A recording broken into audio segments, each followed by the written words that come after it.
God bless you എന്ന് പറയുന്നതിന് ഇത്രയും വലിയ ശക്തിയുണ്ടോ? അത് മനസ്സിലാക്കിയാൽ നമ്മൾ അനുഗ്രഹിക്കപ്പെടും. പലപ്പോഴും നമ്മൾ പലരെയും കണ്ട് മടങ്ങുമ്പോൾ അല്ലെങ്കിൽ ഒരു മെസ്സേജ് കേട്ട് അതിൻ്റെ അവസാന ഭാഗത്ത് എല്ലാവരും പറയുന്നതാണ് ഗോഡ് ബ്ലെസ് യു, ദൈവം നിങ്ങളെ അനുഗ്രഹിക്കട്ടെ. ഞാനും എൻ്റെ എല്ലാ മെസ്സേജുകൾക്കും അവസാനം ഗോഡ് ബ്ലെസ് യു എന്ന് പറയാറുണ്ട്. എന്നാൽ നമ്മൾ മറ്റുള്ളവരോട് ദൈവം നിങ്ങളെ അനുഗ്രഹിക്കട്ടെ, ഗോഡ് ബ്ലെസ് യു എന്ന് പറയുമ്പോൾ ആരാണ് അനുഗ്രഹിക്കപ്പെടുന്നത്? അബ്രഹാമിനോട് ദൈവം ചെയ്ത ഒരു വാഗ്ദത്തമുണ്ട്. അബ്രഹാമിനെ ദൈവം വിളിച്ചിട്ട് ദൈവത്തിൻ്റെ പദ്ധതികൾക്ക് വേണ്ടി വിളിച്ച് അബ്രഹാമിനെ വിളിച്ചിറക്കുന്ന സമയത്ത് ഉൽപ്പത്തി പുസ്തകം 12-ാം അധ്യായം അതിൻ്റെ 3-ാം വാക്യം, നിന്നെ അനുഗ്രഹിക്കുന്നവരെ ഞാൻ അനുഗ്രഹിക്കും, നിന്നെ ശപിക്കുന്നവനെ ഞാൻ ശപിക്കും, നിന്നിലൂടെ ഭൂമിയിലെ സകല വംശങ്ങളും അനുഗ്രഹിക്കപ്പെടും. പ്രിയമുള്ളവർ, ഇവിടെ പറഞ്ഞൊരു കാര്യമുണ്ട്, നിന്നെ അനുഗ്രഹിക്കുന്നവരെ ഞാൻ അനുഗ്രഹിക്കും. കർത്താവ് പറഞ്ഞു, ദൈവം പറഞ്ഞു, നിന്നെ ആരാണോ അനുഗ്രഹിക്കുന്നത് അവനെ ഞാൻ അനുഗ്രഹിക്കും, നിന്നെ ശപിക്കുന്നവരെ ഞാൻ ശപിക്കും. അപ്പം നമ്മൾ മറ്റുള്ള ഒരാളിനെ അനുഗ്രഹിക്കുമ്പോൾ ആരാണ് യഥാർത്ഥത്തിൽ അനുഗ്രഹിക്കപ്പെടുന്നത്?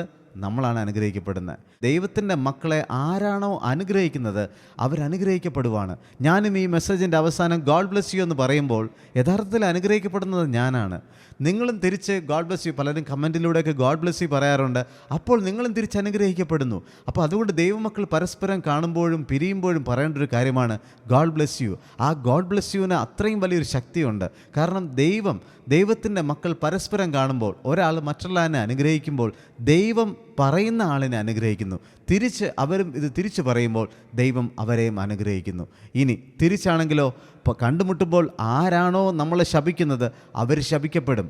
അതുപോലെ തിരിച്ചും അതുപോലെ തന്നെയാണ്. അപ്പോൾ നമ്മൾ അനുഗ്രഹിക്കുന്നവരെ ദൈവം അനുഗ്രഹിക്കും, നമ്മളെ ശപിക്കുന്നവരെ ദൈവം ശപിക്കും. അപ്പോൾ ഇനി മുതൽ സാധാരണ എല്ലാവരും കണ്ടുമുട്ടുമ്പോൾ പ്രൈസ് ദി ലോർഡ് പറയാറുണ്ട്, ദൈവത്തിന് സ്തോത്രം പറയാറുണ്ട്. എന്നാൽ ഇനി മുതൽ എല്ലാവരും ഗോഡ് ബ്ലെസ് യു പറയാൻ മറന്നു പോകരുത്. കാരണം നമ്മുടെ ഒരു അനുഗ്രഹം അവിടെ കിടക്കുവാണ്. ഈ അനുഗ്രഹം ആരും മിസ്സാക്കരുത്. കാരണം ഗോഡ് ബ്ലെസ് യു പറയുമ്പോൾ ദൈവം നമ്മളെ അനുഗ്രഹിക്കുവാണ്. തിരിച്ച് നമ്മൾ പറയുമ്പോൾ വീണ്ടും ആ പറയുന്ന വ്യക്തിയും അനുഗ്രഹിക്കപ്പെടുവാണ്. അതുകൊണ്ട് ഇന്നു മുതൽ എല്ലാവരും ഗോഡ് ബ്ലെസ് യു പറഞ്ഞ് പരസ്പരം അനുഗ്രഹിക്കുന്നവരായി ദൈവത്തിൽ നിന്നും അനുഗ്രഹങ്ങൾ പ്രാപിക്കുന്നവരായിട്ട് മാറാം. God bless you.